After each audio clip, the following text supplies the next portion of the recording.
And then some other provisions where, for example, early learning has been a huge priority of mine since I got to the Senate. I've always wanted us to nationally come up with a bipartisan but substantial commitment to early learning, which we really don't have in the country. We have Head Start, that's good. We have a lot of great state experiments, but we don't have a real federal partner when it comes to a robust early learning program. So kids can learn more now and earn more later, and that connection between learning and earning is pretty well documented now. The way they ultimately did the how do you hold schools accountable? There was a kind of a big internal debate in the sense that everyone believes you've got to test, obviously, how else can you measure?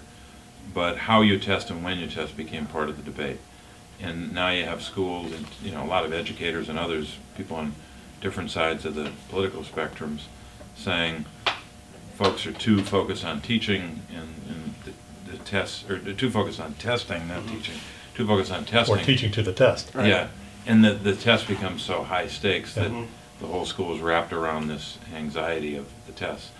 On the other hand, you can't abandon testing because it's a feature of accountability. So they wanted to figure out a way, how do we measure how a school or a school district is doing?